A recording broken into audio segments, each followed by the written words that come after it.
Assalamualaikum Sobat Ambis dimanapun berada. Kita akan lanjutkan kembali pada pembahasan soal prediksi USK 2026. Untuk part ketiga ini kita akan melanjutkan soal nomor 11 hingga soal nomor 15. Pertama kita coba diskusikan dulu soal nomor 11 ini mengenai jenis barang dalam ilmu ekonomi. Ada beberapa jenis barang, bisa kita lihat berikut ya. Nah, yang ditanyakanlah terkait dengan barang yang tergolong memiliki elastisitas pendapatan. Jadi, ada sekian jenis barang, mana kira-kira 6 barang berikut yang tergolong memiliki elastisitas pendapatan. Nah, elastisitas income atau pendapatan ini kita kategorikan berdasarkan nilainya nanti. Jadi, rumusnya adalah untuk income elasticity itu delta Q per delta I. Ini adalah income dikali I1 per Q1. Jadi ini adalah income ya. Income itu pendapatan. Nah, kalau bisa kita lihat di sini, ketika nilainya hasil dari elastisitas itu, jadi kita kategorikan dalam secara umum ada dua, tapi kita akan bisa bagi tiga nanti. Pertama, ketika nilainya adalah kecil dari nol, ini kita sebut negatif ya, koefisiennya. Ini dia kita sebut barang inferior. Artinya adalah kenapa negatif? Ketika income-nya naik, justru jumlah permintaan barangnya akan turun. Semakin sejahtera seseorang, maka dia akan mengurangi permintaan membeli barang tersebut. Nah, kita sebut namanya barang inferior atau barang mutu rendah atau kualitasnya rendah. Contohnya adalah barang bekas. Nah, kedua, kalau nilainya jika koefisiennya nilainya 0 sampai 1, ini kita sebut namanya barang normal. Jadi, beberapa pun tambahan pendapatannya nilainya berkisar 0 sampai 1. Ini kita identikan, kita sebut dengan barang kebutuhan pokok. Peningkatan permintaan terjadi, tapi tidak begitu besar seiring meningkatnya pendapatan. Karena mereka kebutuhan pokok ya tetap pada batasannya. Nah, jika nilainya lebih dari 1, ini kita sebut namanya barang superior. Jadi jawabannya adalah pertama, barang inferior, nilainya negatif, koefisiennya, contoh barang-barang bekas, dan sebagainya barang superior atau barang mewah.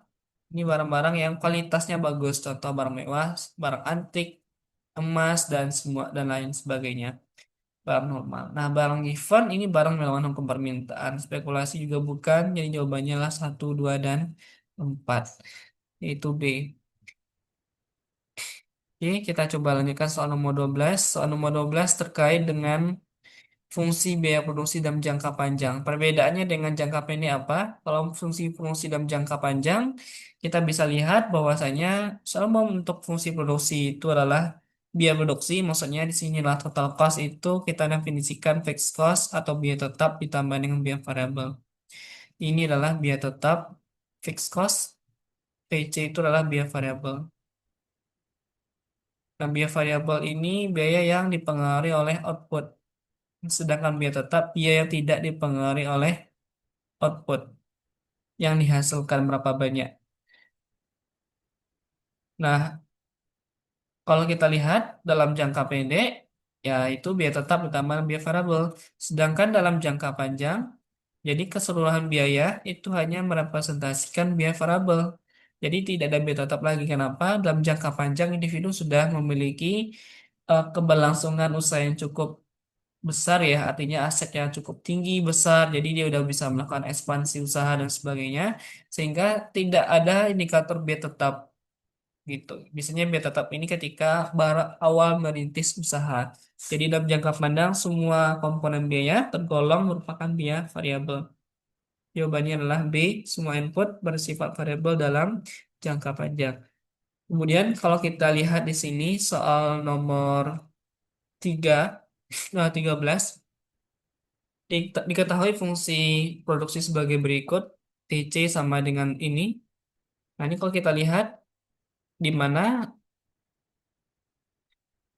nah 600 ini adalah biaya tetap, fixed cost, sedangkan ini yang ada variabelnya ini adalah biaya variabel. Nah, kita tanyakanlah MC. MC itulah marginal cost. Nah, kalau kita lihat MC itulah biaya marginal atau tambahan biaya setiap menambah satu output. Nah, kalau kita lihat di sini, Bagaimana cara mencari MC? Itu adalah delta TC per delta Q. Perubahan total base setelah dikurangi dengan sebelumnya, TC2 dikurangi TC1 per Q2 dikurangi dengan Q1. Nah, kalau sini kan tidak diketahui Q1, Q2-nya. Nah, kita bisa mencari MC dengan cara pakai turunan. Turunan pertama terhadap fungsi total biaya total cost. Jadi, namanya kita sebut pakai turunan ya, parsial atau turunan eh, apa namanya turunan pertama gitu ya. Kalau kita lihat di sini, misalkan dalam persamaan Y sama dengan AX kuadrat tambah BX tambah C, misalkan dalam matematika Y sama dengan 2X kuadrat tambah 4X tambah 8, kalau kita pakai turunan pertamanya, maka setiap pangkatnya ini kita kalikan dengan konstanta di depan. Jadi 2 kali 2 itu 4, kemudian setiap pangkatnya ini kita kurangi satu. Jadi 2 kurang satu satu, jadi 4X ya. Pangkat 1 ya 4X. Berarti yang ini 1 kali 4 ya, tambah 4 karena kurangi satu nol. Habis variabelnya. X pangkat satu kurangi satu kan X pangkat nol. Jadi 4X sama 4. Nah, begitupun ini. Kalau kita lihat terhadap Q ya, ini kan terhadap X, dy per dx. Nah, kalau ini kan dq, apa namanya, dtc per dq gitu ya. Turunannya terhadap Q berarti ini karena nggak ada variabel habis, berarti 20 Q jadi 20 tambah 2 kali 2 4 Q. Nah, jadi turunan pertamanya adalah 20 tambah 4Q. Nah, kalau kita lihat, berarti MC-nya adalah 20 tambah 4Q. Ini kita tahu Q-nya adalah 100, tinggal kita input. Berarti 20 tambah 4 kali 100, sama dengan 420. Jawabannya adalah C. Ini comeback lagi, ini pakai rumus turunan. Atau kalau kita katakan derivatif parsial.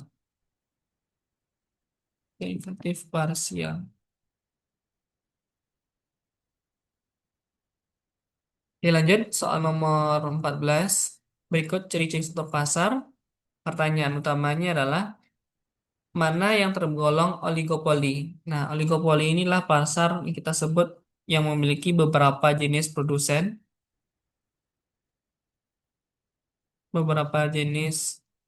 atau penjual.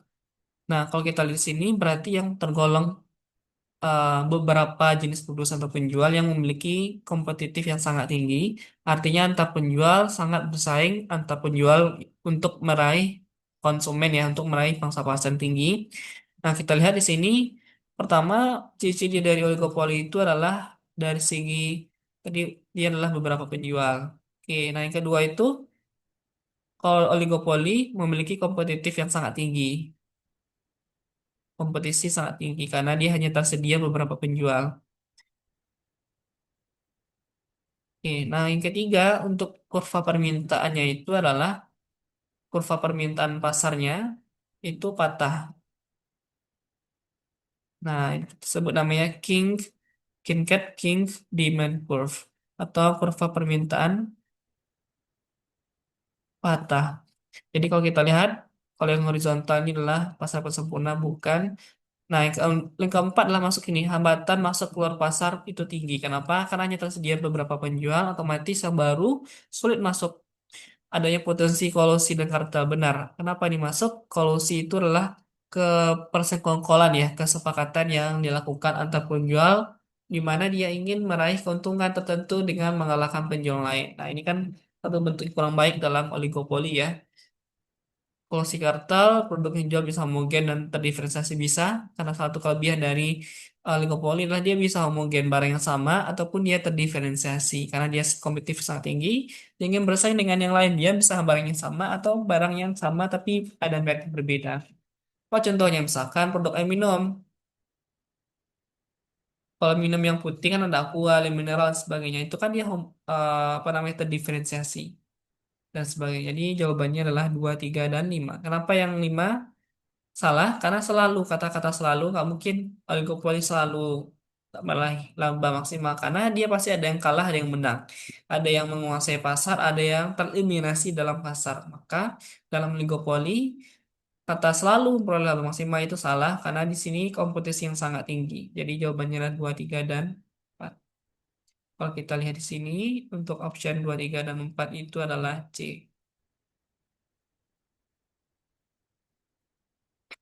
Oke, baik. Terakhir, kita coba lihat di sini adalah beberapa ciri-ciri penyebab kegagalan pasar atau market failure.